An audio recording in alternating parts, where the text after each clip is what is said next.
Alors, l'arrondissement avait invité aujourd'hui une trentaine de personnes à se prononcer sur l'agrandissement de notre bibliothèque, sa rénovation et comment on en fait une bibliothèque vraiment ouverte sur la communauté en respectant son caractère patrimonial parce que c'est l'ancienne hôtel de ville, l'Institut du Radium, mais on veut vraiment avoir un projet où les gens vont se sentir à l'aise et qui va être une bibliothèque du 21e siècle. C'est un projet d'envergure. Ça va être un de nos grands chantiers dans l'arrondissement parce que ça va durer 5 ans et on veut que ce soit un projet pour les gens, pensé par les gens. Et c'est pour ça qu'aujourd'hui, on a donné la parole à des joueurs institutionnels, à des usagers, à des non-usagers. Et cette chimie-là, on espère qu'elle va être très heureuse pour nous influencer pour la suite des événements.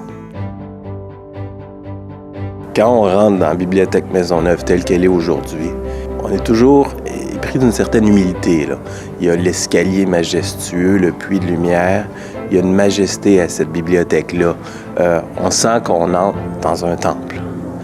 Et le défi qu'on a, c'est de garder ça, mais faire en sorte que ce temple-là ne soit pas replié sur lui-même, qu'on l'ouvre encore plus vers le quartier. Au niveau architectural, je crois que les architectes vont avoir beaucoup de plaisir dans la conception, dans la création, parce que ça représente un défi important. Effectivement, c'est un bâtiment qui est austère. C'était voulu comme ça. C'est un ancien hôtel de ville. Donc, ça représente vraiment le pouvoir. Mais dans la perspective d'une bibliothèque ouverte sur la communauté, il faut faire soigner cet édifice pour peut-être un prolongement de la promenade Ontario du type commerce, vitrine, quelque chose de très lumineux, de très transparent pour qu'on voit ce qui se passe à l'intérieur.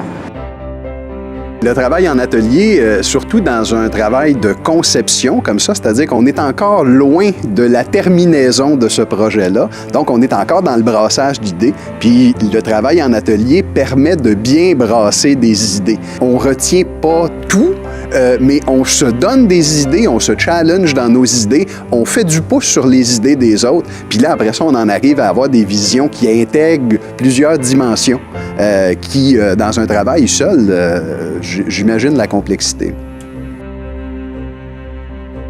J'ai travaillé sur un atelier qui mettait en lien la Maison de la Culture avec la bibliothèque. Les nouveaux équipements de la bibliothèque pourraient aussi servir à la Maison de la Culture. Parce que quand on fait une activité pour la rue de la Poésie, on n'a pas nécessairement besoin d'une grande salle de spectacle, la Maison de la Culture, c'est trop grand pour nous. Là, on pourrait utiliser la nouvelle bâtisse qui pourrait être accessible et qui permettrait aux gens de voir de l'extérieur parce qu'on a imaginé ça pour être vitré.